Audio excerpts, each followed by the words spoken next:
Bienvenidos. Hoy vamos a adentrarnos en la vida de uno de los personajes más controversiales de la política latinoamericana contemporánea.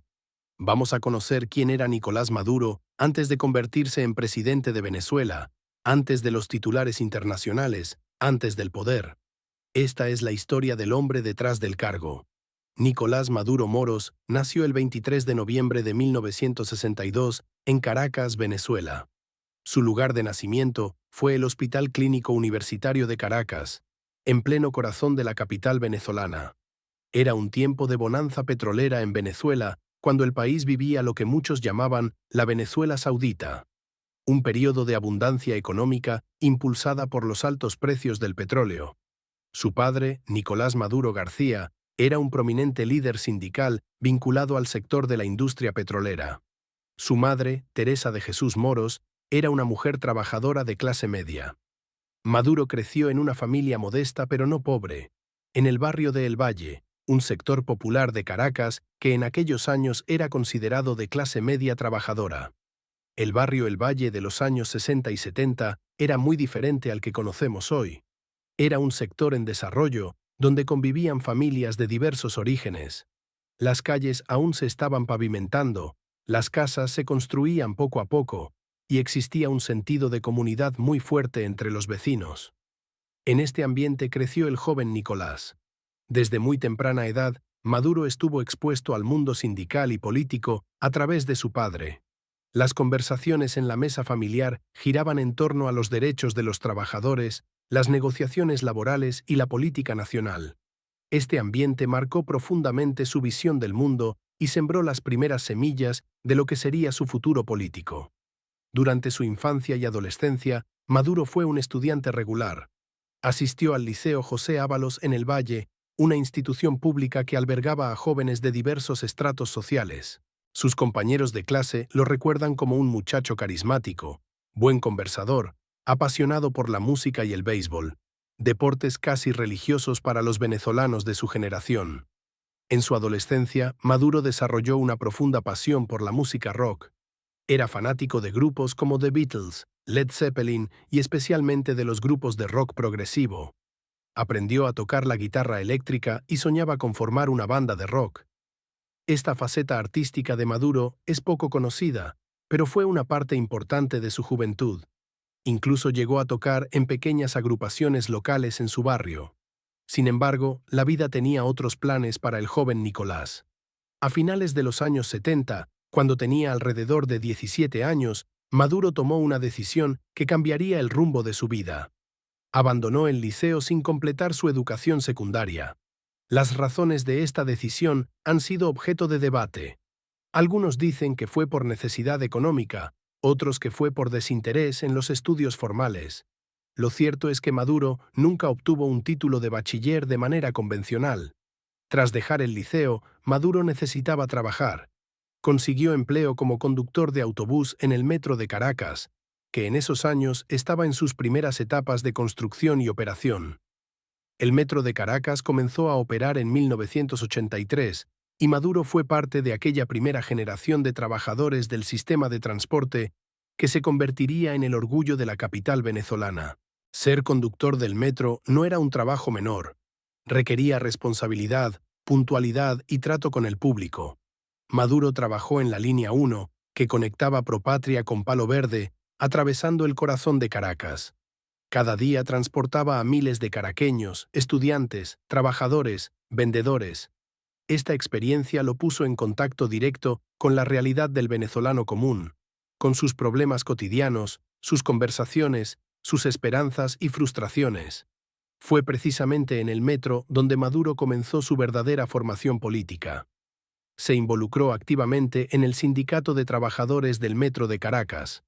Allí aprendió las técnicas de organización sindical, la negociación colectiva y desarrolló sus habilidades como orador y movilizador de masas. El ambiente sindical de los años 80 en Venezuela era particularmente vibrante y combativo. Durante esos años, Venezuela vivía bajo el sistema democrático del Pacto de Punto Fijo, dominado por los partidos Acción Democrática y COPEI.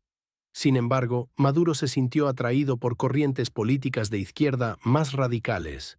Se acercó a grupos marxistas-leninistas y comenzó a estudiar de manera autodidacta textos de Marx, Engels, Lenin y otros teóricos de izquierda. A mediados de los años 80, Maduro viajó a Cuba.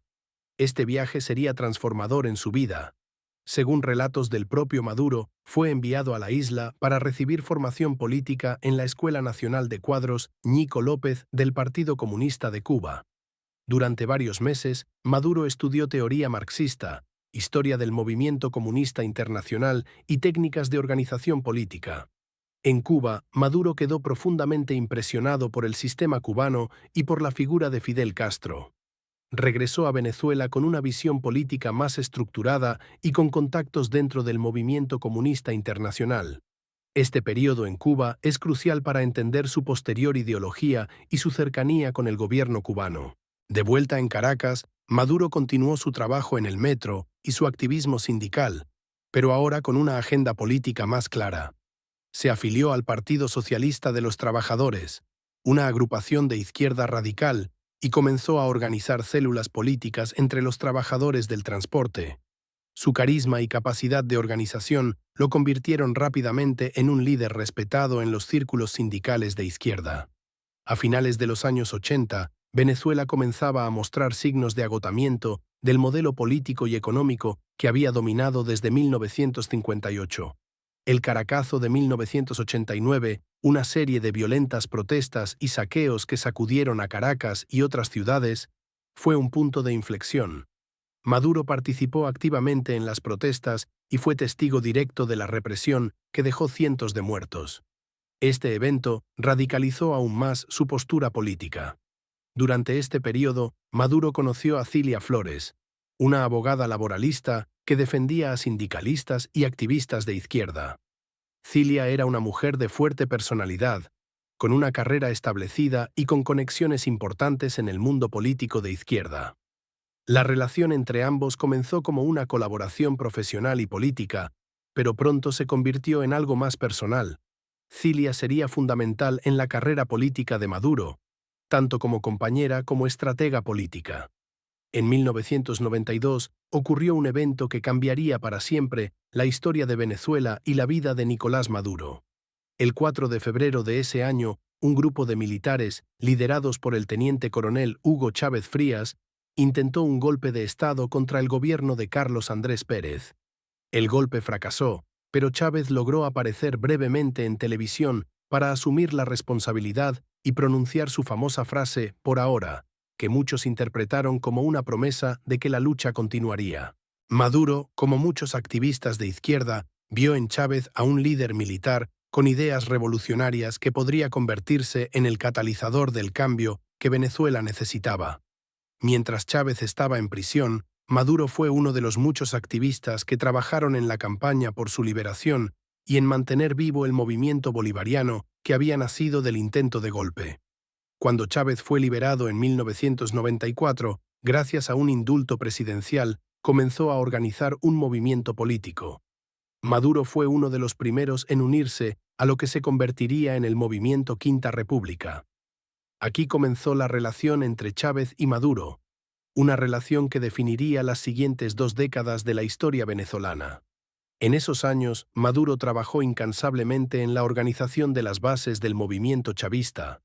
Viajaba por todo el país, organizaba reuniones en barrios populares, sindicatos y comunidades rurales. Su experiencia sindical le daba credibilidad entre los trabajadores y su capacidad de conexión personal le permitía ganar seguidores para el proyecto chavista. Es importante destacar que en esta época, Maduro no era una figura pública prominente. No aparecía en los medios de comunicación ni era un rostro conocido del chavismo. Era un operador político, un organizador de base, alguien que trabajaba en las sombras construyendo la infraestructura del movimiento. Chávez era la cara visible, el líder carismático, mientras que Maduro era parte del equipo que hacía posible que ese liderazgo se tradujera en organización política. La campaña presidencial de 1998 fue intensa. Chávez representaba una ruptura total con el sistema político tradicional venezolano. Prometía una revolución pacífica y democrática, una nueva constitución y la refundación de la República. Maduro fue parte del equipo de campaña, especialmente enfocado en la movilización de sectores sindicales y populares urbanos. Cuando Chávez ganó las elecciones en diciembre de 1998, con un contundente 56% de los votos, comenzó una nueva era para Venezuela y para Nicolás Maduro. El hombre que había sido conductor de autobús estaba ahora cerca del centro del poder. Pero su ascenso político apenas comenzaba. En 1999, Maduro fue designado como miembro de la Asamblea Nacional Constituyente, que redactaría la nueva Constitución de Venezuela. Esta fue su primera posición oficial en el gobierno. En la Constituyente, Maduro no fue uno de los redactores principales ni un protagonista destacado, pero aprendió los mecanismos del poder legislativo y estableció relaciones con otras figuras importantes del chavismo. Tras la aprobación de la nueva Constitución, Maduro fue electo diputado a la Asamblea Nacional en el año 2000. Como legislador, se especializó en temas sindicales, laborales y de política internacional. Comenzó a viajar frecuentemente, representando a Venezuela en foros internacionales, estableciendo contactos con gobiernos de izquierda y movimientos progresistas alrededor del mundo. Durante los turbulentos primeros años del gobierno de Chávez, incluyendo el golpe de Estado de 2002 y el paro petrolero de 2002-2003, Maduro se mantuvo firmemente leal al presidente. Esta lealtad inquebrantable fue notada por Chávez, quien valoraba enormemente la fidelidad en su círculo cercano. Mientras otros se distanciaban o traicionaban, Maduro permanecía. En 2006, Chávez nombró a Maduro como ministro de Relaciones Exteriores, un cargo de enorme importancia en un gobierno que hacía de la política internacional una prioridad. Este nombramiento sorprendió a muchos. Maduro no tenía formación diplomática formal, no hablaba inglés con fluidez, y su experiencia internacional era limitada. Sin embargo, Chávez vio en él cualidades que valoraba: lealtad absoluta, compromiso ideológico y capacidad de trabajo. Como canciller, Maduro fue el rostro internacional de Venezuela durante 6 años. Viajó incansablemente, representando a Venezuela en la ONU, en cumbres internacionales y en reuniones bilaterales. Desarrolló relaciones particularmente cercanas con Cuba, Rusia, China, Irán y otros países que Chávez consideraba aliados estratégicos en su proyecto de un mundo multipolar. Su estilo diplomático era poco convencional. Maduro era más un activista político que un diplomático tradicional. En las Naciones Unidas, frecuentemente pronunciaba discursos encendidos denunciando al imperialismo norteamericano, en lugar de buscar consensos diplomáticos. Esta actitud le ganó admiradores en ciertos círculos antiimperialistas, pero también críticas de quienes lo veían como poco profesional. Durante estos años como canciller, Maduro también profundizó su relación personal con Chávez. Pasaba largas horas con el presidente, acompañándolo en viajes, en reuniones privadas, escuchando sus ideas y proyectos. Chávez, quien no tenía hijos varones involucrados en política, comenzó a ver en Maduro algo más que un colaborador. Lo veía como un posible continuador de su legado. En 2012, Chávez fue reelecto presidente, pero su salud se deterioraba rápidamente debido al cáncer que padecía. En octubre de ese año, Maduro fue designado como vicepresidente ejecutivo, convirtiéndose formalmente en el número 2 del gobierno. Este nombramiento fue interpretado por muchos como una señal de que Chávez estaba preparando su sucesión. En diciembre de 2012, cuando Chávez debía viajar a Cuba para someterse a una nueva cirugía, dio un discurso en cadena nacional que quedaría grabado en la historia política venezolana. En ese discurso, Chávez pidió explícitamente al pueblo venezolano que si algo le pasaba, votaran por Nicolás Maduro. Fue una designación pública, emotiva y directa de su sucesor. Este momento fue crucial en la vida de Maduro.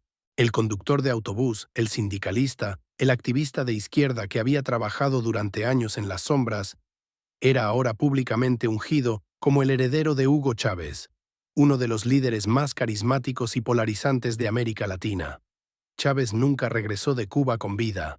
Murió el 5 de marzo de 2013 y Nicolás Maduro asumió la presidencia de manera interina.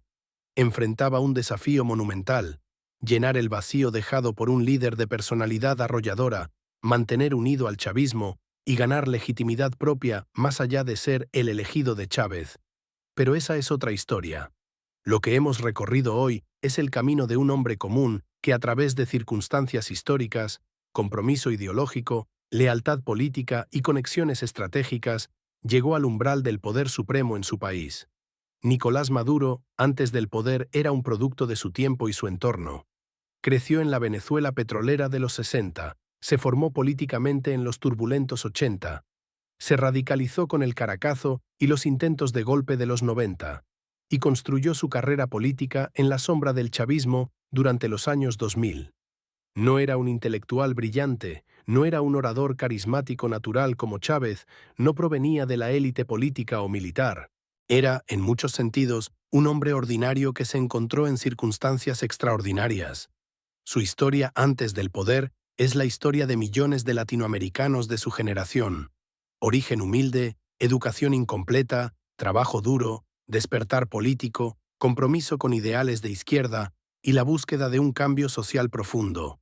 Lo que hizo con el poder una vez que lo obtuvo, las decisiones que tomó, los resultados de su gobierno, todo eso ha sido enormemente controvertido y ha definido su legado. Pero para entender al presidente Maduro, es esencial conocer al hombre que fue antes de serlo.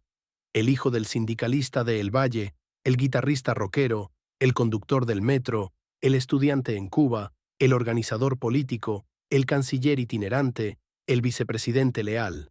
La historia de Nicolás Maduro, antes del poder, nos recuerda que los líderes políticos no surgen del vacío.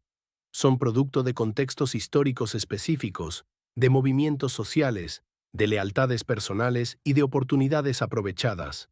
Nos recuerda también que en política, la lealtad puede ser a veces más valiosa que el talento, y que estar en el lugar correcto en el momento correcto puede cambiar el curso de una vida y de un país.